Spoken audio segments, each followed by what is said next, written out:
Hello student, আমি সন্দীপ আচারিয়া। আজকে আমার আলোচ্য বিষয় হচ্ছে নর্থ বেঙ্গল ইউনিভার্সিটির সেকেন্ড সেমিস্টার ডিএসসি বাংলা বা মাইনর বাংলা।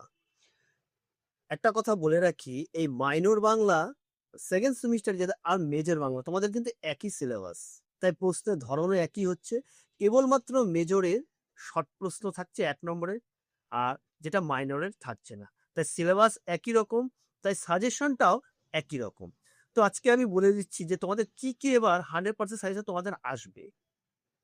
তার আগে আরেকটা তোমাদেরকে ইনফরমেশন দিয়ে রাখি, গত বছরের যারা পরীক্ষা দিয়েছিল সেকেন্ড সেমিস্টারে তারা কিন্তু 100% কমন পেয়েছিল। তোমরা কিন্তু আমার ইউটিউব চ্যানেল, প্রিভিয়াস ইয়ারের ইউটিউব চ্যানেল থেকে দেখে নিতে পারবে। যাই হোক, তোমাদের কয়টা গল্প আছে তা তোমরা সিলেবাস পেয়ে গেছো, এবং আমি বিভিন্নভাবে বিভিন্ন রকমভাবে গল্পগুলো আলোচনাও করেছি আমার ইউটিউব চ্যানেলে, তোমাদের লিঙ্ক আছে, তোমরা দেখে নেবে সেখানে। তো আজকে তোমরা কি কি পড়বে দেখো, তোমাদের সিলেবাসে যেটা প্রথমেই আছে, তোমাদের প্রথমে কি আছে যে ছোট গল্প। তোমাকে কি পড়তে হবে এখান থেকে? ছোট গল্প কাকে বলে, এটা তোমার 6 মার্কসের জন্য পড়বে। ছোট গল্প কাকে বলে এটা 6 মার্কসের জন্য পড়বে। তারপরে তুমি পড়বে হচ্ছে গিয়ে অনুগল্প কাকে বলে, এটাও কিন্তু 6 মার্কসের জন্যই পড়বে। অনুগল্প কাকে বলে এর দুটি উদাহরণ দাও। তোমাদের পাঠ্যাংশে তোমাদের আছে কি কি আছে অনুগল্প, নিম গাছ আর তাজমহল, এটা আছেই তোমাদের, এটা পড়বে। এরপর যেটা তোমাদের 12 নম্বরের জন্য ভেরি ভেরি ইম্পর্টেন্ট, সেটা হচ্ছে বড় গল্প কাকে বলে, উদাহরণ সহ এর বৈশিষ্ট্যগুলি আলোচনা করো। ভেরি ভেরি ইম্পর্টেন্ট প্রশ্ন এটা আসবে। আর ছোট গল্প থেকে তুমি 12 নম্বরে, যেহেতু গত বছর চলে আসছে, তাও আমি বলছি ছোট গল্পে উৎপত্তি ও ক্রমবিকাশ আলোচনা করো। এই ধরনের একটা কিন্তু 12 নম্বর প্রশ্ন আসতে পারে, আর অনুগল্প থেকে ছোট প্রশ্নে আসার সম্ভাবনা বেশি। এবার তোমাদের গদ্যাংশ, যেগুলো ছোট গল্প আছে, তুমি এখান থেকে কি পড়বে দেখো। খুব ভালো করে যেটা তুমি পড়বে সেটা হচ্ছে গিয়ে তোমাদের জন্য খুব খুব ইম্পর্টেন্ট এই বছর যে প্রশ্নটা, সে প্রশ্নটা আমি বলে দিচ্ছি তোমাদের জন্য। রসময়ী রসিকতা, প্রভাত কুমার মুখোপাধ্যায়ের রসময়ী রসিকতা গল্পটি খুব ইম্পর্টেন্ট। এখান থেকে পড়বে রসময়ী রসিকতা গল্পে যে হাস্যরসের পরিচয় পাওয়া যায় তা আলোচনা করো, অথবা রসময়ীর চরিত্র আলোচনা করো। খুব গুরুত্বপূর্ণ প্রশ্ন, এই বছর এটা আসছে। নেক্সট কি পড়বে? মানিক বন্দ্যোপাধ্যায়ের টিচার গল্প। এখান থেকে কি পড়বে?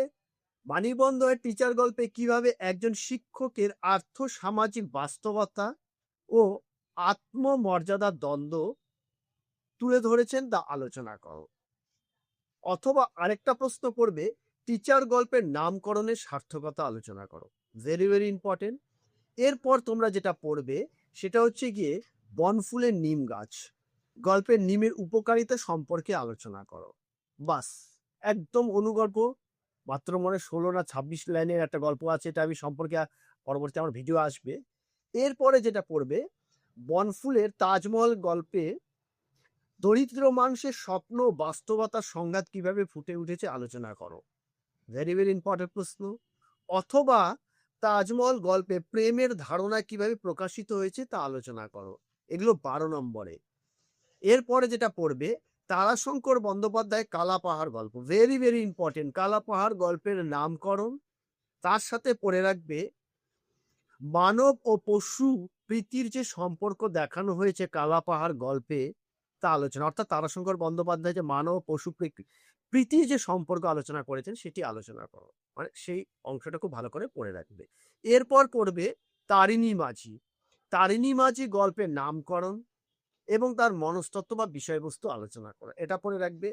এরপর পড়ে রাখবে 6 নম্বরের জন্য রবীন্দ্রনাথ ঠাকুরের জীবন মৃত্যু থেকে কি পড়বে, কাদম্বিনী মরিয়াও প্রমাণ করিল সে মরে নাই। কোথার থেকে নেওয়া হচ্ছে তাৎপর্যটি আলোচনা করো, কোন বিষয়ের অংশ, কোন গদ্যের অংশ। Very very important.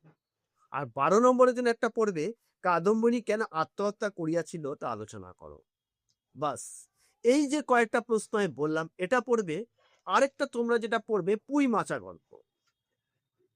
Bibhutibhushan Bandyopadhyay পুঁই মাচা গল্পটা কিন্তু ভেরি ভেরি ইম্পর্টেন্ট তোমাদের জন্য। এখান থেকে 6 এবং 12 দুটোই কিন্তু খুব উল্লেখযোগ্যভাবে তোমাদের জন্য ইম্পর্টেন্ট।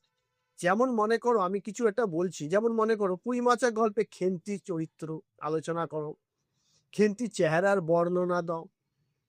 এই যে ছোট ছোট প্রশ্নগুলো আছে, এটা 3 মার্কস আর 6 মার্কসের জন্য খুব ইম্পর্টেন্ট ভাবে পড়ে রাখবে। এছাড়া তুমি ছোট গল্প মানে 6 মার্কসের জন্য তোমরা রবীন্দ্রনাথ ঠাকুর শাস্তি গল্প থেকে খুব ভালো করে পড়ে রাখবে দুঃখীরামের চরিত্র। ঠিক আছে? এটাও খুব ইম্পর্টেন্ট। এটা খুব ভালো করে পড়ে রাখবে। তারপর তোমরা পড়ে রাখবে দেবী গল্প। দেবী গল্পটা খুব ভালো করে পড়ে রাখবে। এই দেবী গল্পের নামকরণের সার্থকতাটা খুব ভালো করে পড়ে রাখবে। দেবী গল্পে দেবীর চরিত্র আলোচনা করবে। এটা কিন্তু খুব ইম্পর্টেন্ট প্রশ্ন। এছাড়া যেটা পড়বে চন্দনার পরিচয়, যেটা আমি বললাম শাস্তি গল্পতে 6 নম্বরে। এখানে কিন্তু 6 থেকে আসার সম্ভাবনাটা খুব বেশি। এই যে কয়েকটা প্রশ্ন আমি তোমাদেরকে বললাম, তোমরা যদি এগুলোই ঠিক মতন প্রস্তুত করো, তোমাদের কিন্তু আর বিশেষ মানে আমি যে প্রশ্নগুলো বলে এটা কিন্তু একটা বা দুটো পড়লেই কিন্তু তুমি পুরো প্রশ্নের উত্তর পেয়ে যাবে। এই প্রশ্নগুলোই তোমরা তৈরি করো 12। তো আমি বলেই যাও 6 মার্কসের বললাম, আর 6 পড়লে কিন্তু তোমার 3 মার্কসে পেয়ে যাচ্ছে। 3 মার্কসে তুমি কি পড়বে? গল্পটি কোন পত্রিকা অন্তর্গত, কোথায় কোন কাব্যগ্রন্থের অন্তর্গত, কত সালে প্রকাশিত হয়েছিল, এই ধরনের প্রশ্ন কিন্তু তোমাদের 3 নম্বরের জন্য দেবে। এই আমার এতটুকুই সাজেশন তোমাদের মাইনর এবং মেজর।